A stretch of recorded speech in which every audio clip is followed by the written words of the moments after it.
Hello friends, आज का अपना टॉपिक है नेशनल इनकम। तो नेशनल इनकम एक वित्तीय वर्ष 1 अप्रैल से 31 मार्च, एक वित्तीय वर्ष में किसी देश द्वारा उत्पादित वस्तुओं और सेवाओं का मूल्य है। देश द्वारा, देश में जो आपके लोग हैं, व्यक्ति हैं, वो भी आएंगे, ठीक है ना।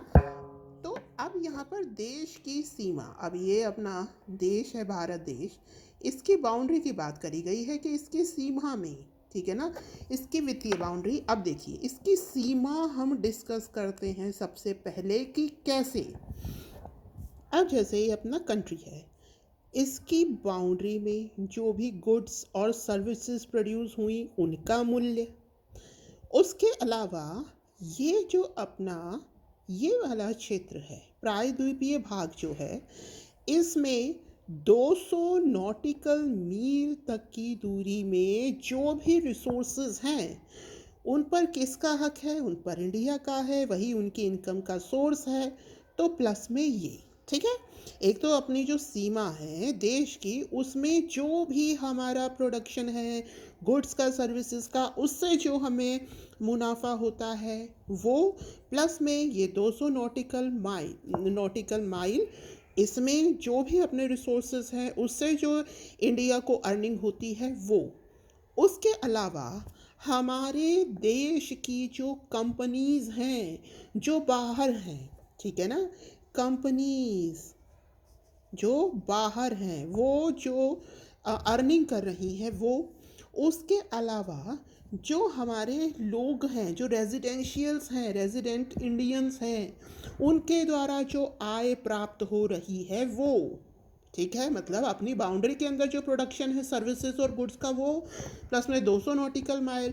उसके अलावा जो जैसे इन्फोसिस कंपनी है अपनी, है ना, टाटा है, इन्होंने क्या कर रखा है, इन्होंने जो अपनी कुछ ब्रांचेस हैं वो बाहर भी खोल रखी हैं, उससे जो इनकम हो रही है वो। उसके अलावा जैसे मान लीजिए अपने प्लेयर्स हैं, है ना, जैसे अपने प्लेयर्स हैं बाहर खेलने जा रहे हैं, विराट कोहली, धोनी, तो वहाँ से जो उनको इनकम, क्योंकि इनका जो वित्तीय इंटरेस्ट है वो कहाँ है? इंडिया में है। कहाँ है? इंडिया में है।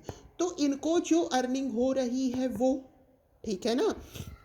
तो इसे हम कहते हैं net foreign income from abroad, ठीक है ना। मतलब जो हमारे लोग हैं, जो हमारी कंपनीज हैं जो कि फॉरेन में हैं, उनसे जो हमारी इनकम हो रही है वो है अपनी net foreign income from abroad. उसके अलावा जो एम्बेसीज हैं, एम्बेसीज को मैं भूल गई, हमारी जो एम्बेसीज बाहर हैं उनकी जो अर्निंग है वो भी इंडिया में काउंट होगी साथ में।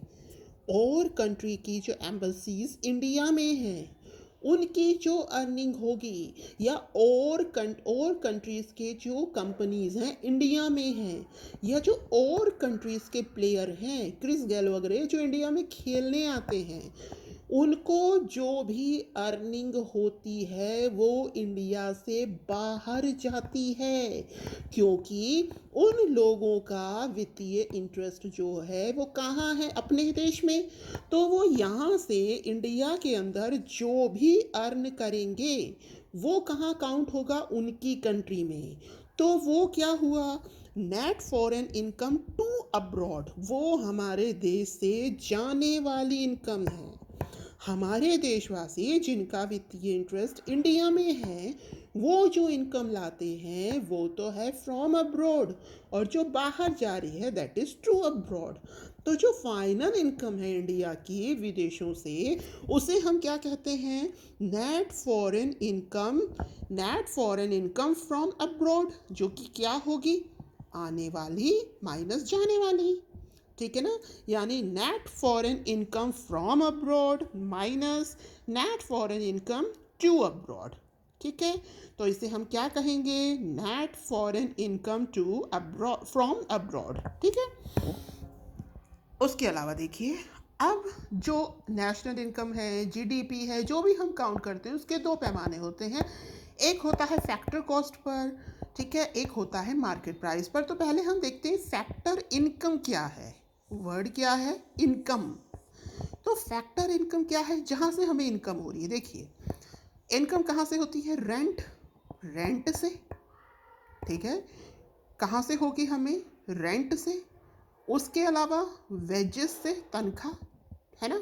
उसके अलावा इंटरेस्ट से, हमने लोन दे रखा है, किसी को पैसा दे रखा है, उसका जो इंटरेस्ट मिलेगा। तो ये इनकम के सोर्सेज हैं। मतलब हम अपना कोई भी घर है, कोई अपनी ज़मीन है, हम उसे रेंट पे दे सकते हैं, तो वो एक इनकम का जरिया है।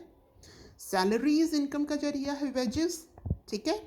उसके अलावा पैसे भी दिए जाते हैं उधार पर, लोन्स पर, उनका जो इंटरेस्ट है वो भी इनकम है, that is factor income. Next है प्रॉफिट। आपने बिजनेस स्टार्ट कर रखा है, तो उस बिजनेस पे जो इनकम है वो क्या है, आपका प्रॉफिट। तो all these are factor income. तो देख लीजिए फैक्टर इनकम के क्या पार्ट्स हैं, रेंट, मतलब जो आपकी इनकम का जरिया है, rent, wages, interest and profit.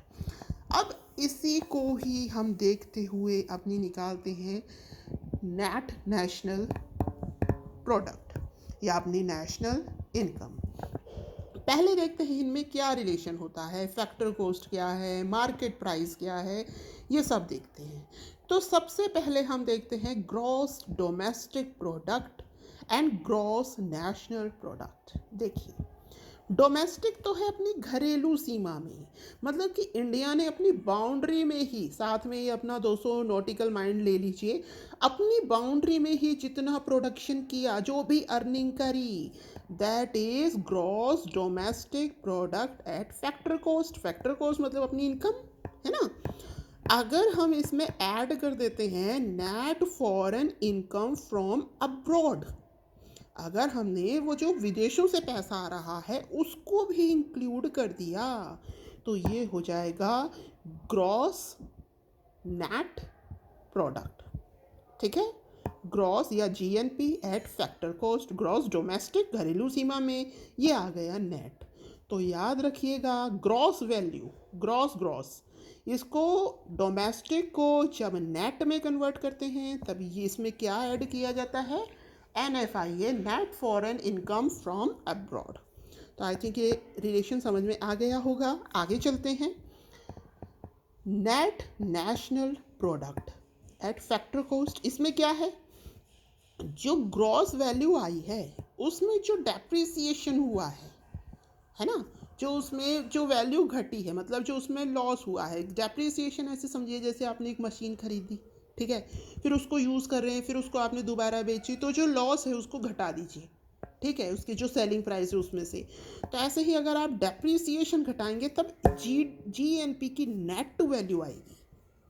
Depreciation घटाने के बाद में जीएनपी की क्या आएगी, नेट वैल्यू। तो इसे हम क्या कहेंगे, net national product at factor cost, ठीक है। आगे चलिए, अब हमें मार्केट वैल्यू चाहिए। तो जो नेट नेशनल प्रोडक्ट है उसमें हम फैक्टर कॉस्ट अगर देखें तो और एमपी में मार्केट प्राइस में रिलेशन देखें तो क्या होगा। देखिए फैक्टर कॉस्ट पर आपने कोई भी मान लीजिए पेन बनाया, ठीक है, अब मार्केट में फैक्टर कॉस्ट पे इसमें मान लीजिए रिफिलिंग लगी, ठीक है, इसका जो बाहरी आउटर कवर है ये बनाया गया, पूरा पेन आपको बना मान लीजिए 4 रुपये में। मार्केट में बिकने गया तो इसमें टैक्स लगा दिया, इनडायरेक्ट टैक्स, ठीक है, इनडायरेक्ट टैक्स आपने लगा दिया 1 रुपये का। तो मार्केट प्राइस कितनी हुई, इसकी मार्केट प्राइस हो गई 5 रुपये, है ना। तो इसका मतलब क्या हुआ, जो नेट नेशनल प्रोडक्ट है उसमें अगर आप इनडायरेक्ट टैक्स ऐड कर देंगे, इसको इधर आप लाएंगे तो ऐड हो जाएगा, है ना। तो ये क्या बन जाएगा, ये बन जाएगा मार्केट प्राइस। तो net national product at market price. तो ये रिलेशन आपको समझ में आ गए होंगे। जीडीपी में NFIA ऐड करेंगे तो क्या आ जाएगा, ग्रॉस नेशनल प्रोडक्ट, नेशनल है सॉरी, नेट ये है, मैंने शायद पहले नेट बोल दिया है, ये नेशनल है, ये नेट है, ओके। नेक्स्ट ये आपका ग्रॉस नेशनल प्रोडक्ट में डेप्रिसिएशन अगर घटाए तो ये नेट नेशनल प्रोडक्ट, और ये आपका इनडायरेक्ट टैक्सेस।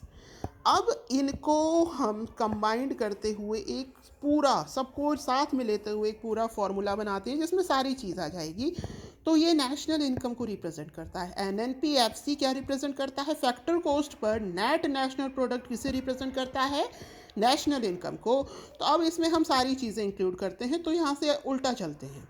ये फॉर्मूला उठाया हमने, अब ये देखिए यहाँ पर है net national product at market price, है ना। तो अब फैक्टर कॉस्ट है तो यहाँ पर भी फैक्टर कॉस्ट है, मार्केट प्राइस है तो आगे खोलेंगे वहाँ पर भी मार्केट प्राइस आएगा। तो देखिए net national product factor cost per क्या था, GNP eight factor cost minus D depreciation. तो अगर हम NNP MP को ही करेंगे, FC की जगह MP आ जाएगा, तो ये फॉर्मूला ये वैल्यू एज इट इज़ रख दी, ये minus depreciation but MP। Okay, आगे चलते हैं। आगे अब हम इसको खोलते हैं, इस वाले को यूज़ करते हैं यहाँ पे। तो यहाँ पर GNP FC पर क्या था, GDP FC प्लस NFIA। अब यहाँ पर FC की जगह केवल क्या आ जाएगा, MP आ जाएगा। तो ये हो गया GDP MP plus NFIA minus D minus IT, indirect taxes, depreciation, national foreign income from abroad. So I think आपको अभी ये समझ में आ गया होगा कि जो नेट नेशनल प्रोडक्ट है फैक्टर कॉस्ट पर, ये अपना GDP market price plus net foreign income from abroad minus depreciation minus indirect taxes के इक्वल होता है। तो ये आप थोड़ा सा ध्यान रखिएगा इन रिलेशंस को। इससे आप क्या फाइंड आउट कर सकते हैं, नेशनल इनकम, फैक्टर इनकम समझ में आ गई होगी। इनकम के प्रकार हैं रेंट से, है ना, वेजेस, इंटरेस्ट, प्रॉफिट। NFI ये समझ में आ गया होगा आपको, जो डोमेस्टिक एरिया है इंडिया का वो समझ में आ गया होगा, और जो हम ग्रॉस नेशनल प्रोडक्ट निकालते हैं उसमें विदेशों से प्राप्त आय भी शामिल करते हैं, ये भी समझ में आ गया होगा। मार्केट प्राइस तो आप जानते ही हैं कि फैक्टर कॉस्ट में जो इनडायरेक्ट टैक्स है उसको यूज़ किया जाता है, और नेट वैल्यू के लिए डेप्रिसिएशन को घटाया जाता है। तो थैंक यू, आज इतना ही। Have a nice day.